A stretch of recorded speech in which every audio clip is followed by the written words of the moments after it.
Terribly sorry. Brief restart. This is a dog eye. The cornea is opaque. We received a keratectomy specimen from this animal. And here's the keratectomy specimen. This is a squamous cell carcinoma. So sorry about that. I always forget one thing. The stroma itself is vascularized and is infiltrated by small numbers of lymphocytes and plasma cells.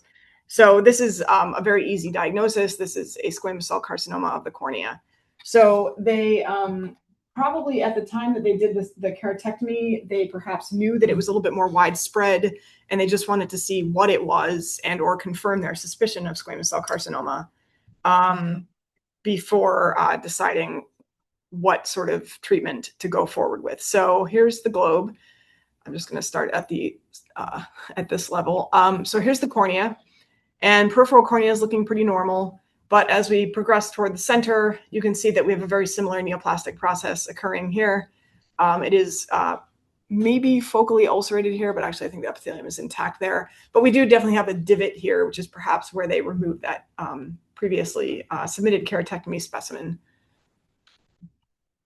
So a lot of canine corneal squamous cell carcinomas are more superficially oriented.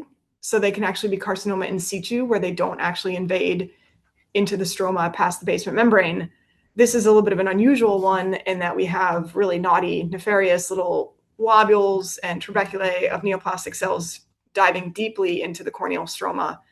And they're really quite invasive. So this is a full-blown, if you want to call it that, invasive corneal squamous cell carcinoma. The cells look similar to what I was describing before. And the stroma itself is once again vascularized. And let's take a look at non-neoplastic epithelium here. Let's go to the other side. So in this area, the corneal epithelium is a little bit hyperplastic, and it is quite pink. So it is keratinizing as well, which is abnormal. You should not have keratinizing squamous epithelium on the front of your cornea. It makes it less clear, and we really need our corneas to be perfectly clear. There are also blood vessels in the corneal stroma and a few neutrophils. There's also this really dense eosinophilic band here that's acellular. That is a sign, a lesion that we associate with previous ulceration. So presumably this corneal epithelium has previously been ulcerated. And sometimes that can lead to poor epithelial attachment. However, in this case, it's well attached. So we have evidence of very chronic corneal disease here with the corneal epithelial hyperplasia and keratinization and stromal vascularization that really does reach all the way to where the neoplasm is. The rest of the globe is actually pretty boring, but I'll show the changes real quick. We have a pretty normal anterior uvea. We have the iris and the ciliary body. The lens is posteriorly displaced artifactually, and it's also folded. But we do have evidence of cataractous degeneration, where we have posterior migration of the lens epithelium, and then cortical lens fiber degeneration and mineralization. That's what this is here. And then I pointed out the asteroid hyalosis, which was really pretty in the gross image, and they're sort of clustered.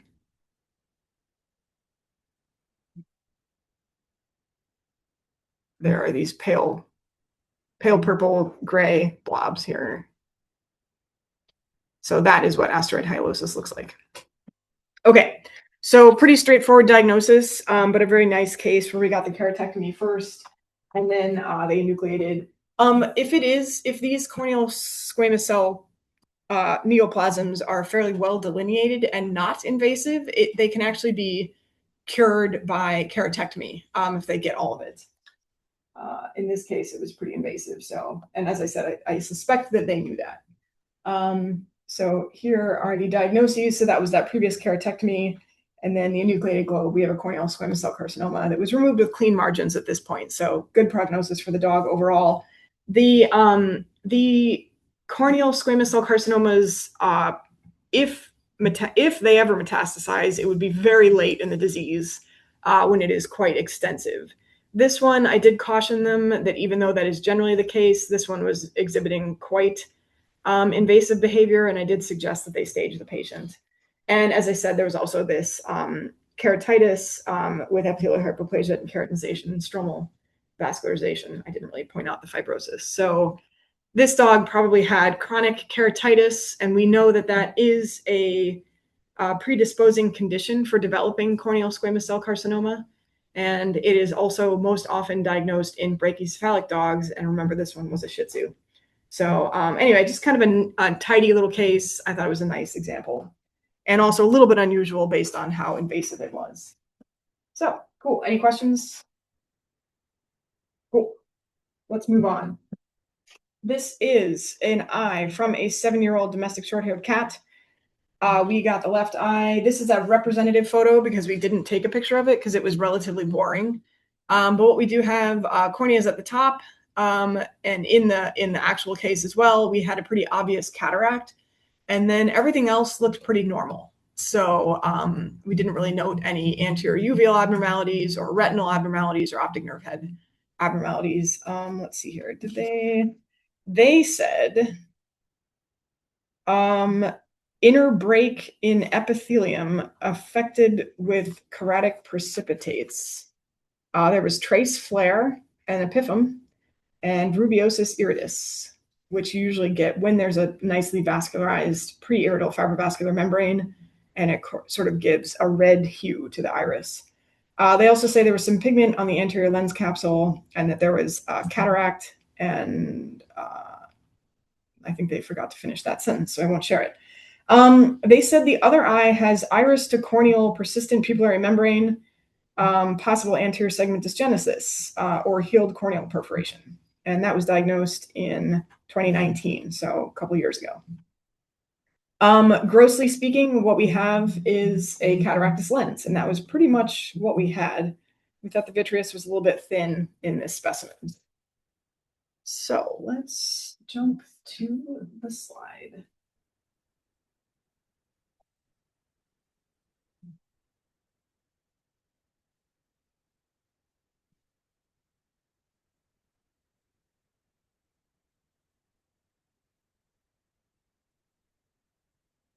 So here is our cornea. We can see that the corneal epithelium is discontinuous right here. So we have a corneal ulcer, and we have epithelial non-attachment. So that is pretty consistent. That is consistent with an indolent corneal ulcer. And there are some neutrophils infiltrating the corneal stroma. Here are those keratic precipitates that they noted clinically. So we have these little thickenings of, well, what looks like a thickening of Descemet's membrane. This one has a few extra cells with it, which are some inflammatory cells. And as we move back, you can see why. So we have a pretty significant uveal infiltration, and these are inflammatory cells. I'll just tell you that right now. So we have some nodular aggregates. So these are probably lymphocytes, and more than likely there will be plasma cells there as well. Here is another nice example of some very well-defined lymphoid aggregates, not quite maybe to germinal center formation, but some of them might have some of that, which would just indicate a very well-coordinated and chronic immune response. So they mentioned the cataract, and so we do have a cataract. So the anterior cortex here is a little bit irregular, and down here we also have some irregularity of the cortex of the lens in that equator of the lens. There's a little bit of a membrane here, so we've got a little bit of a cyclitic membrane that's coming off the ciliary body. And then back here, everything looks pretty good. So at least histologically speaking, there's no glaucomatous degeneration. And they said no glaucoma. So we'll point out these features at high mag now.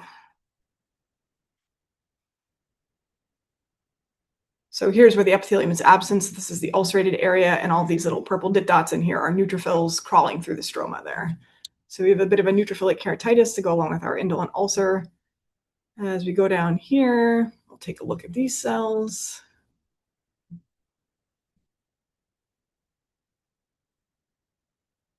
And we have a bunch of lymphocytes.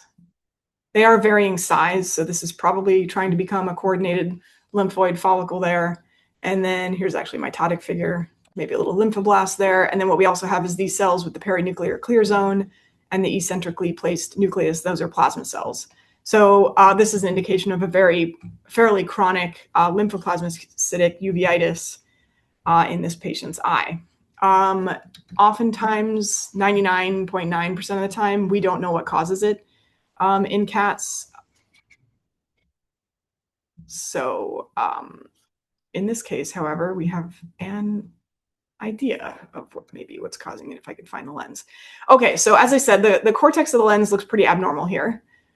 So we've lost the normal architecture of the lens, and what we have is an ocean of granular basophilic stuff. Kind of pale basophilic stuff.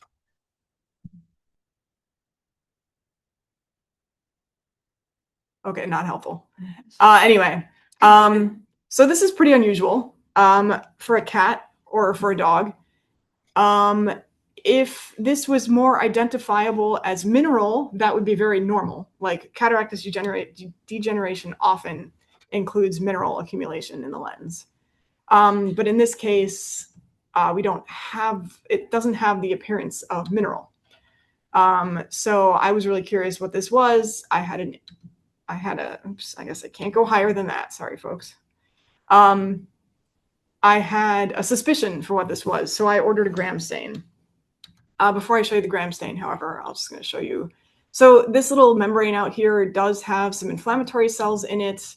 Some of them are macrophages, like these guys are macrophages. They've got some pigmented shmoo in their tummies. But yeah, so these are all consistent with macrophages, just inflammatory cells. So let's just show you that gram stain. So as far as finely granular basophilic stuff on histologic section, you have to think about bacteria. However, this stuff was a little bit coarser than you would expect for bacteria. So I think it was something else, which now I'm trying to remember what kind of organism it is. Oh, it's not a protozoa anymore. No, is it a what? Microsporidian, thank you. Anyway, so this is E. caniculi, or sorry, let me just say it's Encephalitozoon. I don't actually know what the species is. So we have tons and tons of these organisms that are kind of oval. They are gram positive, so this is a gram stain. They pick up that gram stain very nicely, so they're gram positive with that beautiful purple color. And there's just tons of them. And they're probably about 2 microns in length by about 1 micron wide. And there's just tons of them. Yeah, that's what was impressive about this one, is how many. Yeah, there were just so many. And like over here, that clump that you can see really well in the H&E, it's just like a dense ball of them. And also, interestingly, I didn't see an area of lens capsule discontinuity in this case. And also, what we didn't see on the H&E was inflammatory cells. So we just didn't see inflammatory cells in the lens either. But when you look out here in this shmoo that's next to the lens, there are actually organisms out here as well. So I don't know if this is an indication that there is lens capsule rupture in another plane of section, which is probably likely, except that there are no inflammatory cells there, which is a little bit weird. Another option is that we generally consider encephalitozoon to gain access to the lens during development, and they get up in there through the bloodstream and through the hyaloid artery. And so it's possible these organisms have been floating around in the vitreal space, reproducing for a while in this cat. This cat was 7 years old. They didn't really give an indication for duration other than for the corneal ulcer. Could it be displaced lens? Oh yeah, I mean, if there was lens capsule rupture. No, I mean during processing. I don't think so. Not with the way this looked. Yeah, I didn't think so. Yeah, if there was more convincing lens material with it, maybe, but there really isn't. Any macrophages with these guys? Sorry. Yes, there are macrophages here. Yeah, that's what's interesting, because there are no inflammatory cells inside the lens, right? Not many, at least. I didn't see any. Yeah, so that for me makes it the extra lenticular ones real. like they're there, and a matter of fact, is that been Yeah. after them, not just displaced. Yeah. It's atypical, like in many ways, but Yeah. Like here are some that are probably inside of macrophages. Oops. That's something. yeah. Anyway, so in this case, I think the cataract and or the intraocular organisms probably contributed to the lymphoplasmacytic uveitis. So echinocula or encephalitozoon, I keep saying that, but encephalitozoon are pretty non-specific parasites, so they can actually affect all kinds of animals. They can affect carnivores. They're most commonly known for affecting rabbits, and that is when encephalitozoon caniculi is at play. But really, they can infect many species, including birds. So we've seen it in birds too. But anyway, I don't know what species these are, but definitely consistent with encephalitozoan species or genus at least. And the extralenticular organisms suggestive of unsampled lens capsule rupture, but it could also be that they have been there since development. And the anterior uveitis, there was an indolent corneal ulcer, and that extensive Descemet's membrane doubling. I don't have a good answer for why it was doubled, but that is probably what was leading to the appearance of cratic precipitates that were noted clinically. Two things here. There's Dr. Day was asking if the representative gross image was the same diagnosis. No. No. And someone asked to repeat the questions and comments that was made around. So basically the question that was asked was about if the organisms could be artificially displaced, which I think is common already. Yeah, like could those organisms have ended up outside of the lens during processing? Which I don't think so in this case. Okay.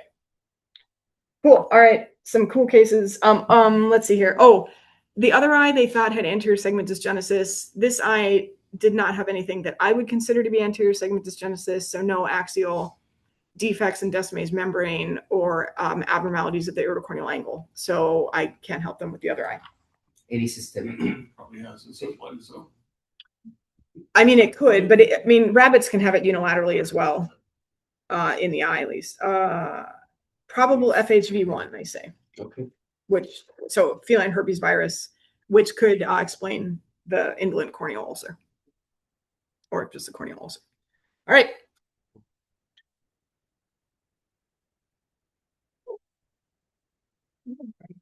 Oh, and you provided a cute little. Oh yeah, our techs have started giving us adorable drawings on our slide flats for rounds. I think that's supposed to be a rabbit and a cat hybrid, maybe. I thought it was Gremlin. Yeah, or Gizmo, but I don't know why Gizmo.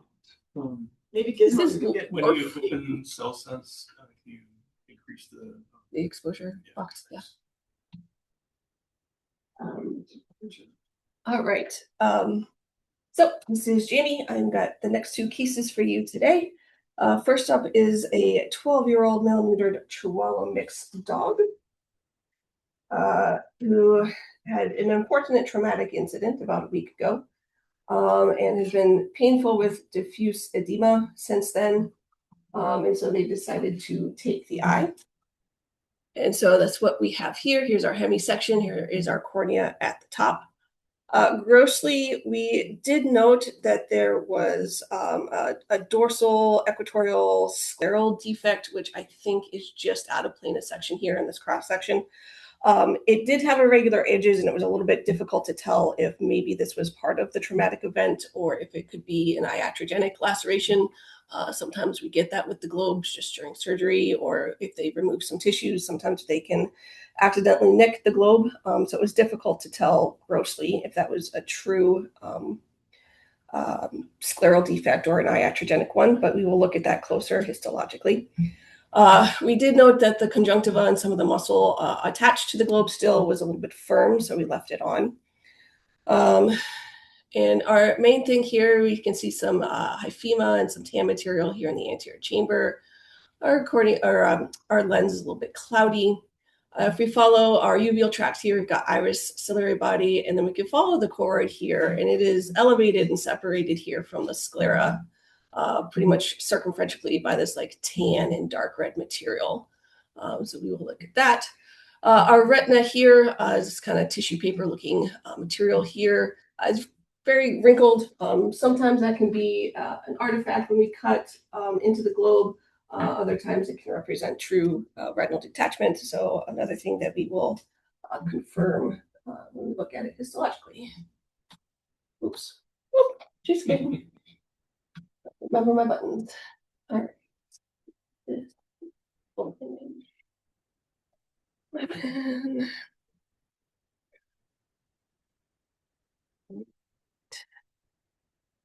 So we are going to start with our subgross here. I can get it on the stage here. All right, so cornea is here at the top. Here's a little bit of that hemorrhage and a little bit of that tan material that we saw in the anterior chamber. Here's our iris. Here is that scleral defect that was described grossly, that is not quite in plain section in the gross picture. But it does look like it has some like rounded margins and some stuff going on there, which is usually an indication that it's a true rupture or penetrating event in our tissue. And then we can see here that our choroid here is kind of expanded and lifted away by a bunch of hemorrhage and such here. Here's our retina. Again, we'll look a little bit closer to see if it's truly detached. Our optic nerve is looking pretty good. And then we have an extra radial slice of the globe here with some cornea up here. And then we can see that's a little bit more severely affected here in the choroid in sort of superciliary space. And there's a little bit more blue here in the orbital tissue that we will look at closer.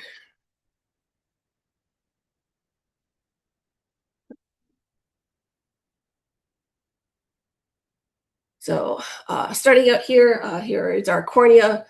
It is a little bit ulcerated here at the periphery. We can see our corneal epithelium is here and then it's gone. And it sort of blends here with this fibrin and hemorrhage that's extending here. And our conj epithelium is completely gone. There's lots of fibrin and hemorrhage here. If we keep going around the globe, here's our iris, ciliary body.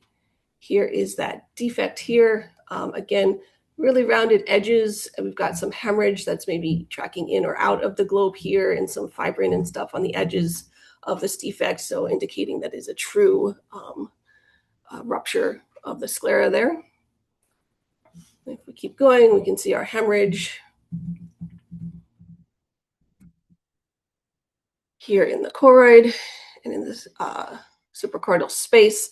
There's lots of hemorrhage and fibrin and edema here. And if we look in the adjacent, here's the sclera. In their episclera here, we've got a lot of fibrotic fibrosis here, a lot of fibroplasia that's extending into the episclera and is starting to dissect into our skeletal muscle, get a little bit of some degeneration and acute necrosis of our attached skeletal muscle here. So definitely something going on in our orbital tissue, likely due to all of this hemorrhage and necrosis that we're seeing here. So here's just another look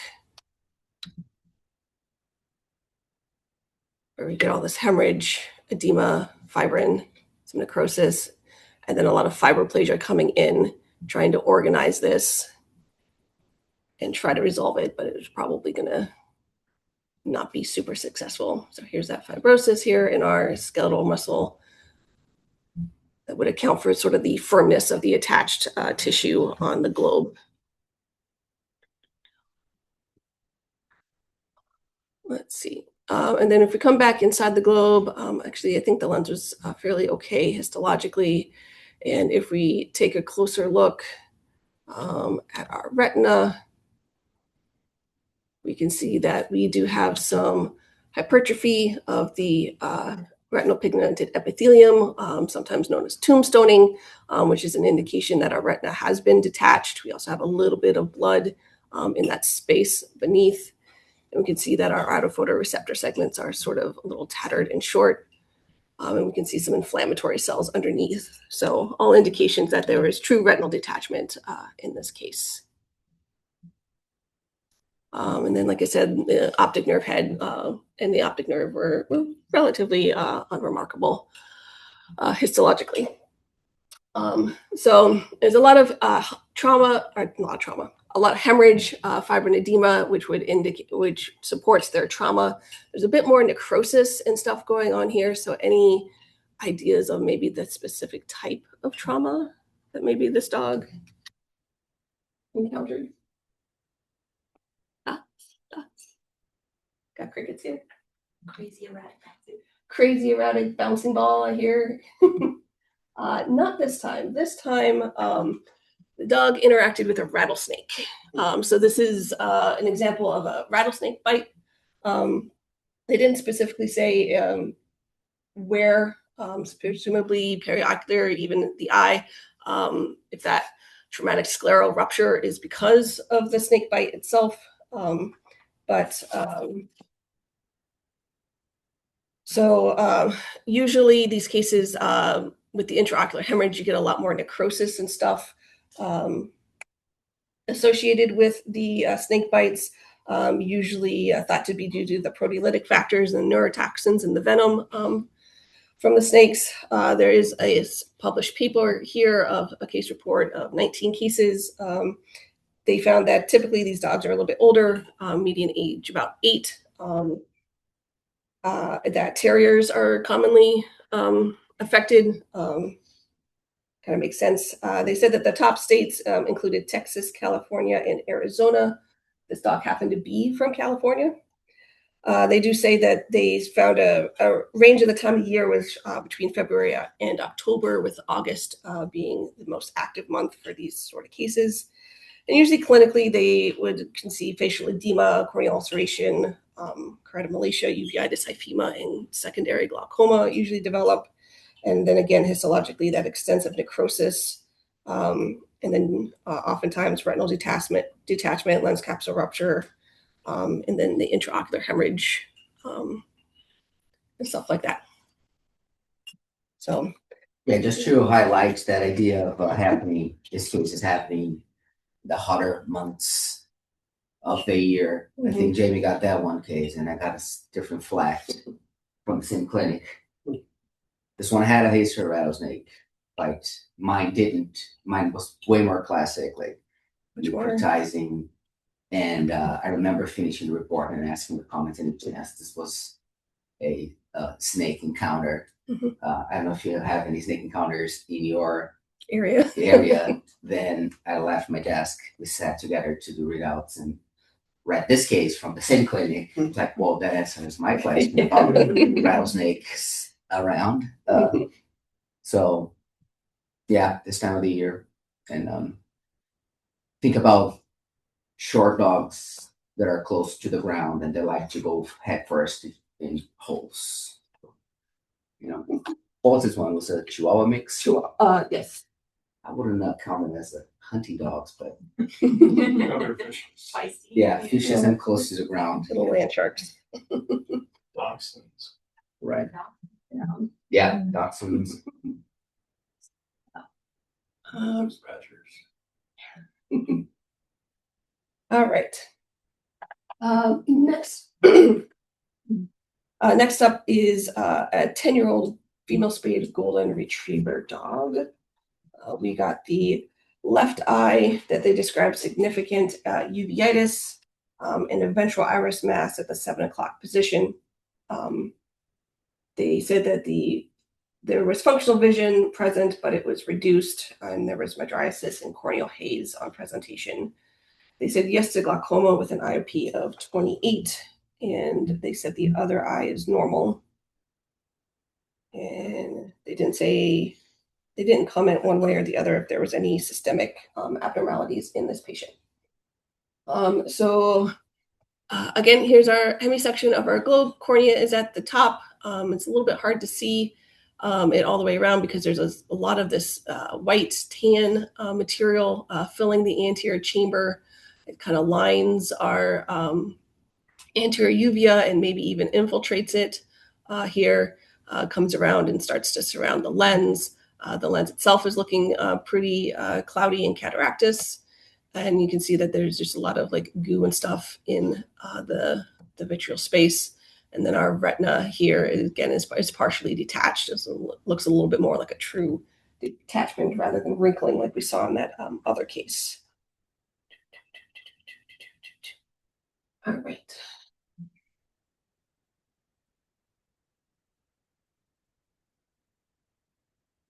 So, all right. So if we take a look at our globe, again, cornea here towards the top, there's a lot of blue and purple here where we were seeing that tan material grossly. It's filling the anterior chamber. It's expanding and effacing our iris and our ciliary body. It's even extending out the sclera into the episclera here a little bit. So it's definitely hypercellular, and we'll take a closer look to see what these cells are. Here is our lens. You can start to see some cataractus degeneration here, and this cute little bleb of lens material kind of coming out the back of the lens. And then we can see that here is our retina. It is also looking a little bit hypercellular, as is our optic nerve, and it's also a little bit thickened here as well. So we'll take a look at this population of cells. Let's see. Okay, so here is our cornea. It's got some wrinkling and some tissue artifact here. So we won't spend too much time at that. There wasn't a whole lot to say. We can see our outline of pigmented tissue here representing what was our iris. And here is our what used to be ciliary body. And again, this infiltrate is extending out here into the episclera, but it does seem to be completely excised here in this plane of section. We do have a lot of tan material here in our vitreous. Again, here is our lens with a little bit of cataractus degeneration and this little blubby here coming out. It's very cute. Here is our retina here, again, looking hypercellular. We do have cells underneath in the subretinal space, so good indication of retinal detachment. And then we can just see that hypercellularity extending through the optic nerve and sort of to the margin here.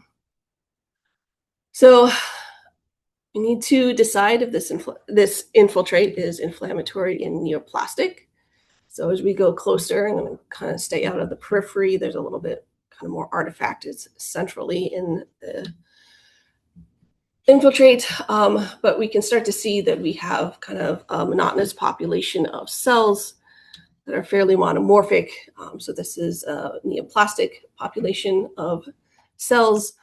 They are kind of round to polygonal. Sometimes you can make out discrete cell borders. Other times it's a little bit harder to. They have kind of small to moderate amounts of eosinophilic cytoplasm. The nuclei are kind of round oval. You can get some prominent nuclei. We got a pretty good mitotic figure numbers here in this field. I think overall I had 91 mitotic figures in this case. There were 10 in the field. There were just 10 in that field, so that math checks out for the most part. So it seems to be a round cell neoplasm. So we have a couple different options. Lymphoma is up there. There are some pigmented cells sort of scattered around, but it's not super typical for a melanoma. But that said, melanomas can do whatever they want and look however they want. Some of these cells do have a little bit of pigment in them. But another option could be macrophages or a histiocytic line. Yeah, and just be careful overall with, oh, never mind. Yeah. I'll let you talk about that. Yes.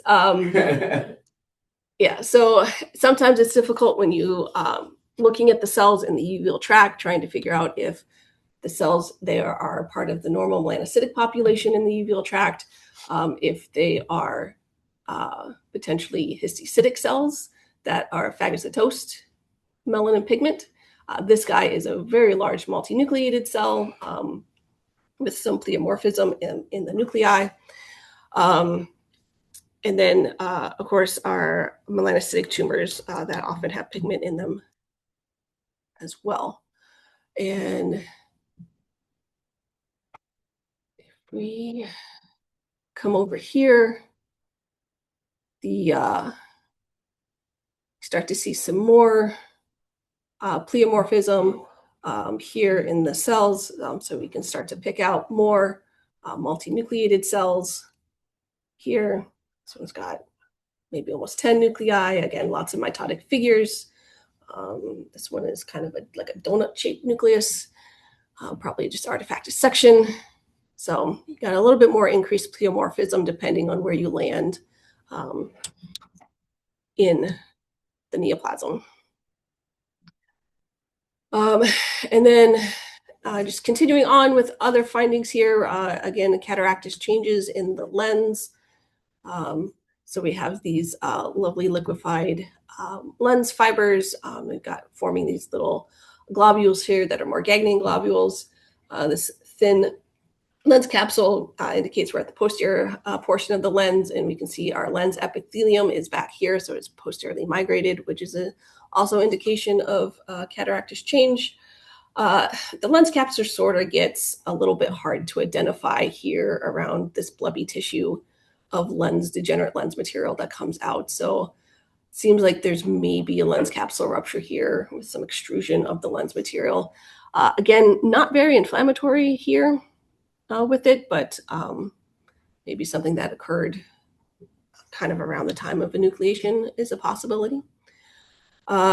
This tan material here in the vitreous is a lot of necrotic cells, and you start to worry about potentially a lot of necrotic neoplastic cells when you have a tumor like this and round cells in our globe. And then our retina is also hypercellular, that again has a lot of round cells, some of which have that large pleomorphism with the nuclei. So the neoplasm is also infiltrating the retina. And again, kind of going out through the optic nerve as well, very hypercellular. Unfortunately, this extends all the way to the edge of our sample here.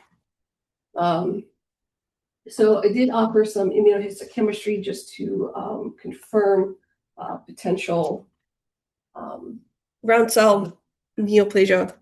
I'm going to cut straight to the most significant immunohistochemistry. So this is a CD204 marker, which is a marker for macrophages, and we can see our positivity throughout our neoplastic cells with this brown chromogen. So brown is positive, so we can see a lot of positivity, probably even some of these in our multinucleated cells as well, which is always nice to see. So confirms a histiocytic origin. So this is consistent with a histiocytic sarcoma in the stado.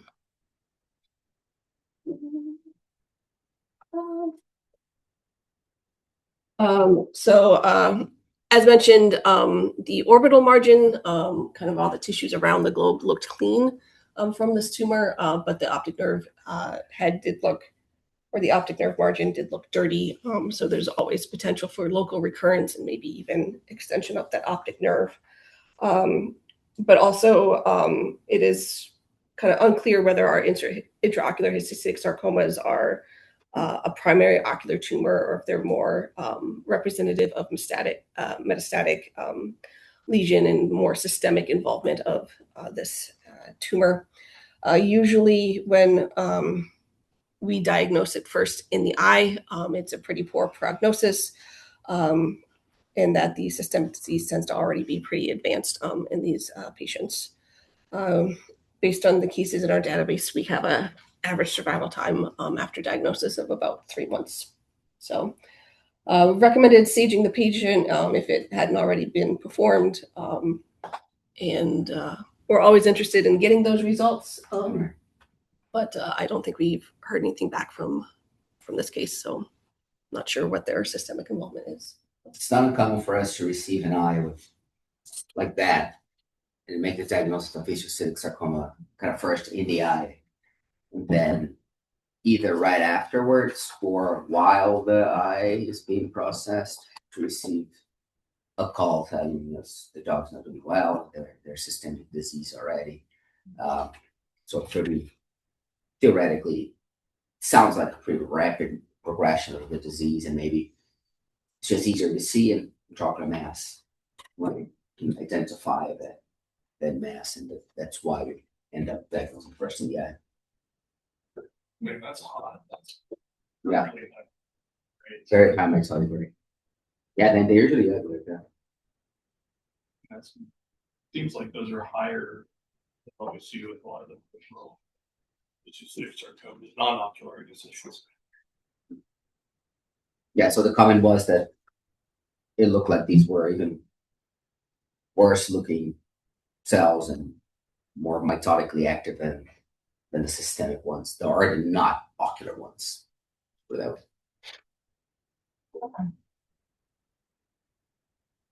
Right. Oh, This is Kelsey. I'm going to take us through the last two cases, or maybe the last case, depending on how much time I take. So this first globe is going to be the globe from a dog. This is a 13-year-old male castrated cockapoo. And the history we got was probable neoplasia and secondary glaucoma.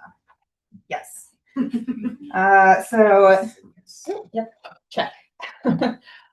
So here is a gross photo of the hemisected eye. I would agree the concern of neoplasia is valid. There is a tan mass effect that is essentially just filling the globe. It's certainly infiltrating the uveal tract, sometimes maybe just completely effacing it, where we can't really see that melanin pigment anymore. It is tightly hugging our lens and deforming it, I would say. And then it also seems to be maybe sneaking out through the sclera into the episcleral connective tissue. This might actually be third eyelid here, but at the very least over here. There's also some fun coloration in other areas. We kind of have some red, yellow, and orange, which I suspect is likely just due to chronic hemorrhage maybe associated with this mass. But we will look at it histologically.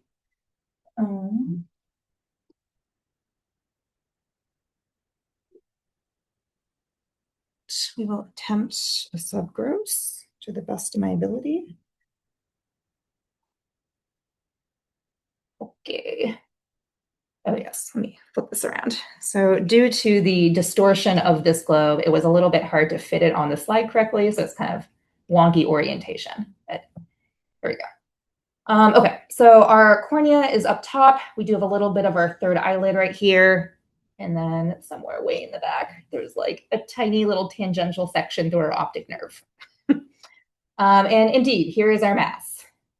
It is filling our anterior chamber, posterior chamber, going all the way out into the vitreous. Here's our deformed lens being hugged tightly by this neoplasm. And there are areas where it does extend through our sclera. So here's a little bit of our sclera.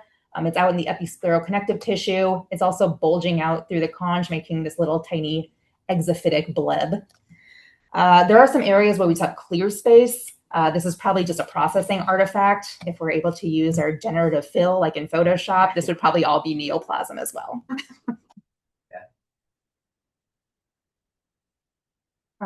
Okay, now that I have it on the stage, our orientation is going to be a little bit different. Maybe not, it's not bad. It's a little oblique, but we have our cornea here. As I go kind of down into the right, that's going to be the more posterior segment. So let's just look at our neoplasm. it looks like the gross image was Yeah, it was upside gross. down. Yeah, I'm a little confused too. Maybe that's true. I'm going back. I got to check Yeah, now. yeah, because the lens is up, Yeah, I'm kind of confused. which about makes sense. That would make right? sense as being third eyelid. You're right. Oh my God. Yeah, first that doesn't look quite right, but down here. Oh my gosh, you're right. It makes more sense like this. Yeah, than you're the other way around, to be honest. You're totally right. That's so funny. Okay, so this is right here. Wow. Oh, I feel right now too, because I was like, Cornea. I'm really confused. Oh, that's funny. Clearly I didn't scrutinize that gross photo enough. I'm like, oh, makes You sense. fooled me, and it looked like, yeah, that makes a Right? lot of sense. Gotcha. That was a fun exercise. Mhm.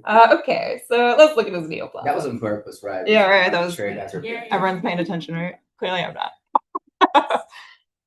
Okay, so here are neoplastic cells. Just going to come right out and say these neoplastic cells have epithelial phenotype. A couple of reasons we would say that. One, their shape, they're kind of polygonal in this particular area. They're kind of cuboidal to almost columnar. They have distinct borders, which we typically see with their epithelial neoplasms. And they're making more epithelial-like structures. So in this particular field, we have these nice tubules, little lumen. As we kind of cruise around, sometimes they're making these like more lobular structures. In some areas, if I can remember where, we have kind of this more like papillary formation. It's very cute. And as we look around, as I pointed out in our subgross, this does seem to be a somewhat invasive neoplasm. So we have areas where it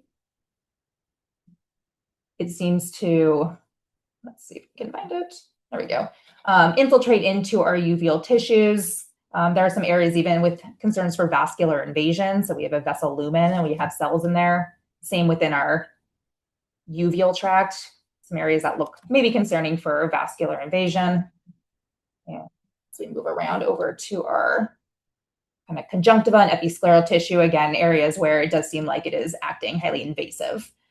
So at the very least, this would be called a carcinoma.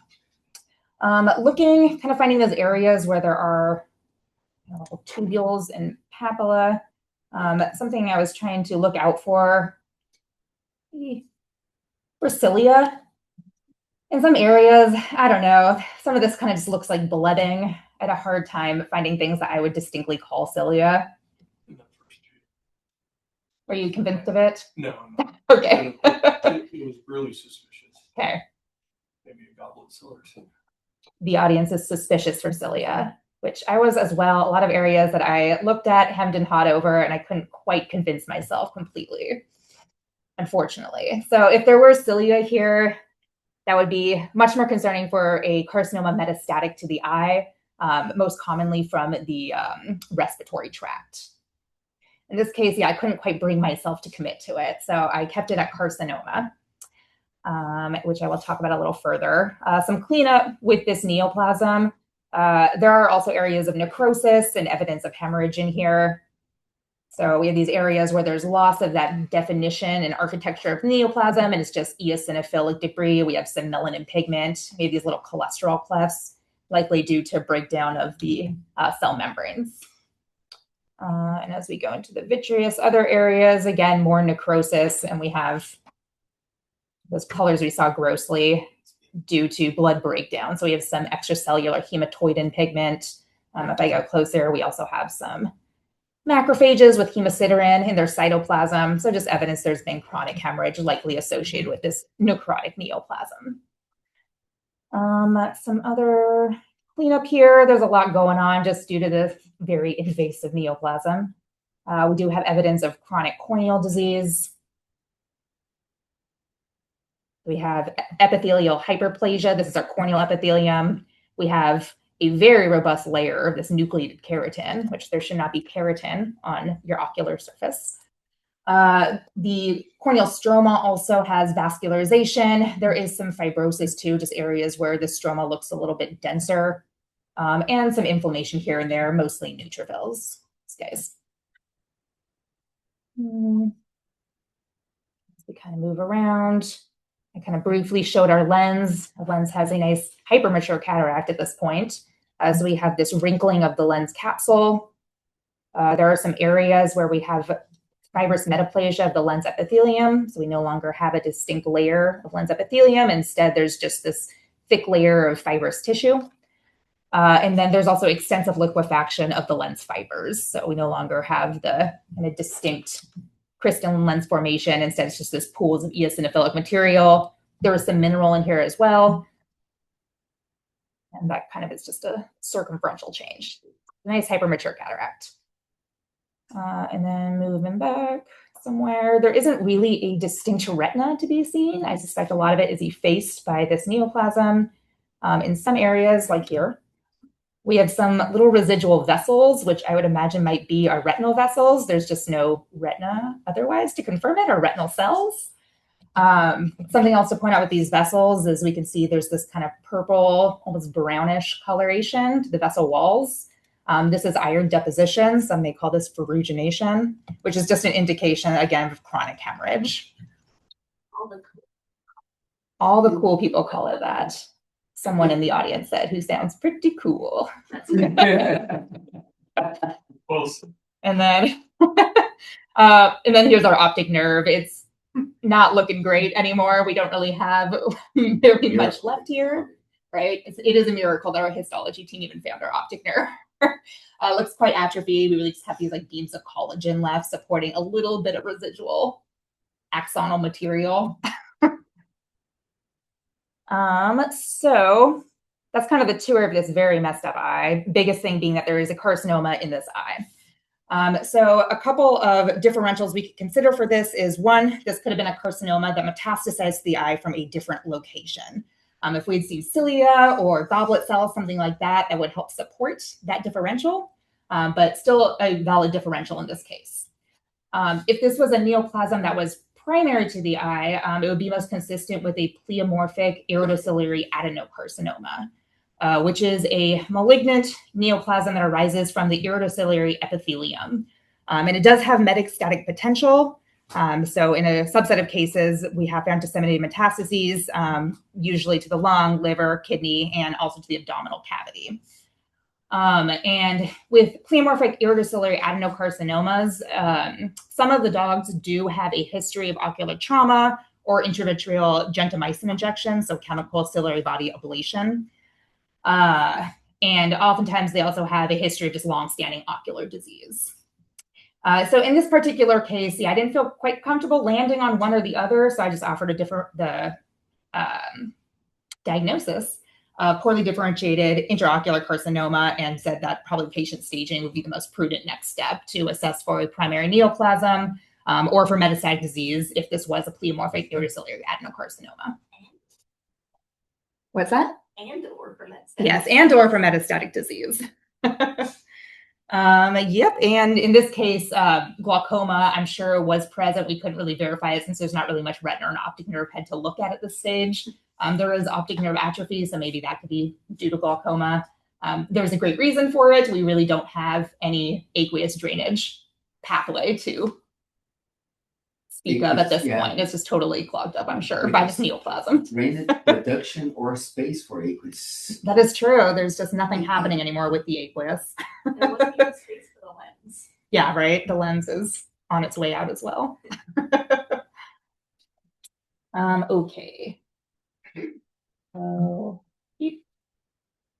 So further differentiated intraocular carcinoma, see comment, and yeah, offer those two differentials and said probably staging the patient will be the most clinically useful next step.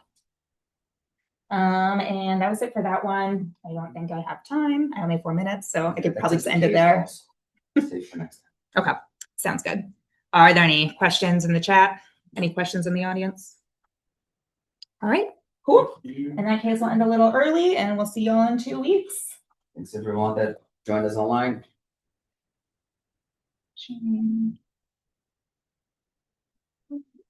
Recording. I don't know how to do this online.